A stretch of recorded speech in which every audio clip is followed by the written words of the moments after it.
Hello everyone and welcome back to Make the Music, and today we're going to be exploring one of CLA's best tips that he has for getting amazing mixes, and it has nothing to do with processing or plugins or any of his fancy tricks that he does. Really, it's an organizational technique that people really need to master in the home studio, thinking like a pro to get great mixes. We're going to dive into it here. So I have my session, one of CLA's best tips. I'm going to play it for you right now to help you get amazing mixes. And why am I making it so it's manageable? So I brought this song in here, something I was happy with, but something that was pretty large to begin with. And I'm showing you the condensed version of it, and I'm going to explain to you what created this, okay? But now all of you can run all the way up to 500 tracks or whatever. We can't mix 500 tracks, okay? And even 200 tracks. It's a huge friggin' nightmare, and it's unmanageable. I'm going to scroll down the screen, okay? Look how quick there's the song, okay? This was like 200 tracks, all right? This was a huge mess. Okay, so you heard that, right? What he's doing is he is comping the tracks to make his mixing process so much easier, so he doesn't have to think about all this stuff on a screen, all these different things to manage, right? When you really pare down the amount of things that you have to mix and focus on, you can focus on the big picture, getting the drums to punch, getting that bass to fill out the low end, the vocal to be present, right? You can think about these things instead of, oh, I'm flipping through this track, I'm flipping through this track, and getting confused, right? So I have a session up here.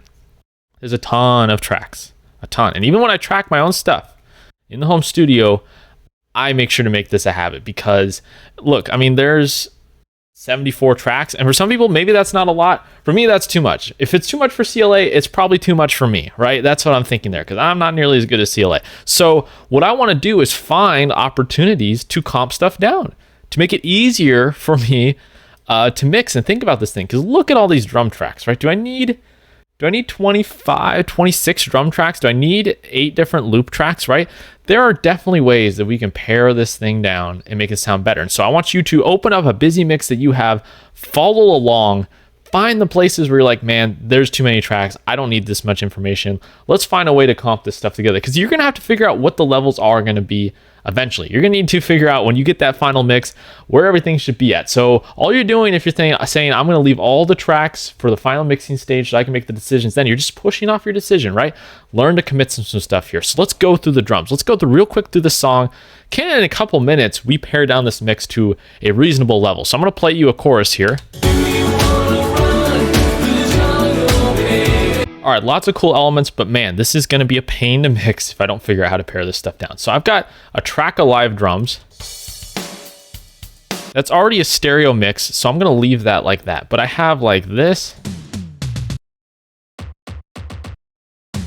So this like drum fill here, that could easily be one track. And so what I'm going to do here is everything I want to be one track, I'm just going to bus it to one track in Reaper and then eventually render everything down to a stereo. So like that could be one track there. There are multiple kicks. Figure out the balance you want for the kicks. Okay, that's the balance I want. I think there's 2 kicks. Let's render it down to 1 kick, right? Let's make our lives so much easier. Make sure they're in phase. Make sure you got the levels right.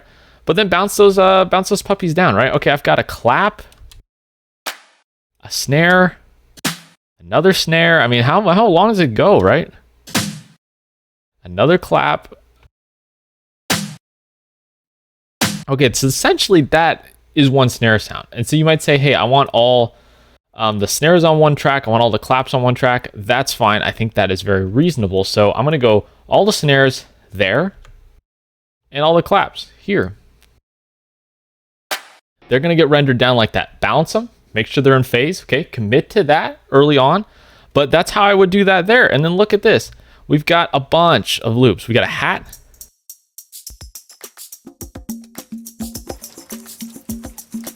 I mean, the amount of loops are insane, right? There's too many loops in this for sure. So what I'm going to do here, there's more loops down here as well.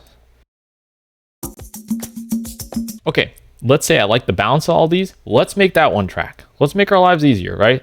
Who needs to EQ 8 different loops, right? So we've got that there.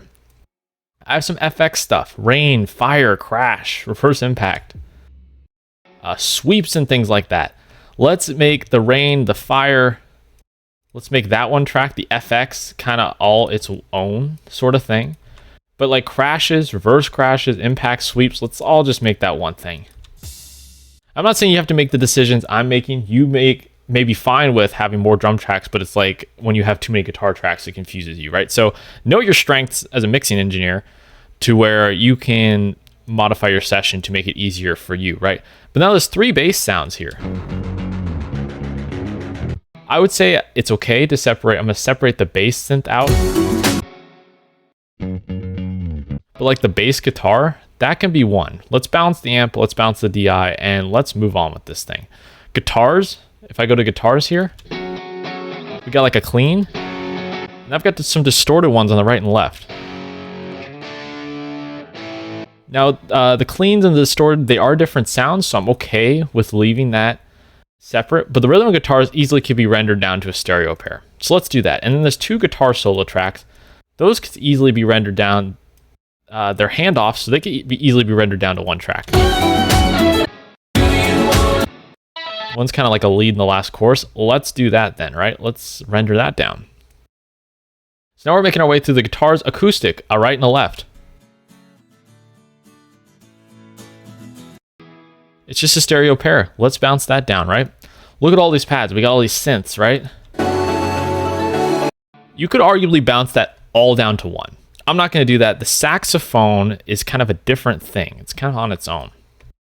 And then there's a couple synth leads that are very important we automate them properly in this song. So use your judgment when you're doing this, right? Know what you're working with. But the rest of these pads are just kind of redundant and could be rendered down.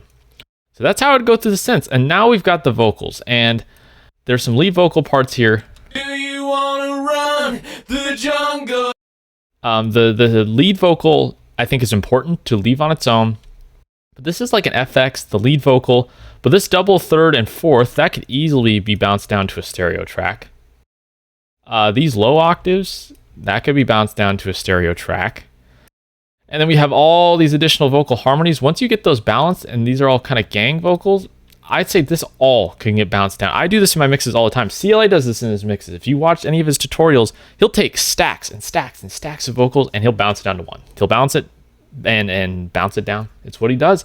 And his tracks sound great, right? So who am I to question it? So it works for me. I'm going to bounce all that down. So look at all these buses we have now. So like if I were to do this, okay, we have sort of this fill. We have this track here. I'm going to go through. It may be different in your DAW. That's totally fine. This is just how I do it.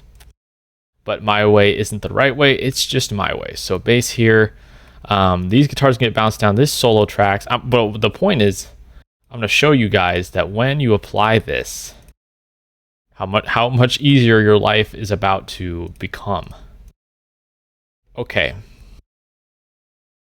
Now I'm going to hit render to freeze. These are all it's going to render it down to some freeze tracks. So if I were to render these tracks down, right, we would have one. I mean, we go from, how many tracks do I have selected here? I have like 15 tracks. So we just took like 70 tracks and narrowed it down to like 15 tracks, right? So this is the point. Now you have something so much easier to work with. Let me bounce these down real quick. Okay, so I bounced the tracks down. Look at what I'm dealing with now. Right? Not as much clutter on the screen. It's still the same song. Right? It's still all the same stuff, but now I've got a lot more manageable material here. I'm going to have to rebus it and things like that. But now when I go through and go to mix my track, I'm dealing with a lot less material here, right? The pads are all sort of one thing. A stereo acoustic pair, right? And the drums are much more rendered down. Okay, so when I go to mix, I can now make decisions and not worry about all the clutter and all the extra tracks that I have going on. So let me know, do you apply this? Do you apply this CLA tip, right? Who's to tell CLA he's wrong? Am I right? The guy's a freaking legend. Anyways, let me know your tips. Now help us out a little bit for organizing your tracks. This is not the only way to do it, but I think this is a great way. I apply this thing all the time.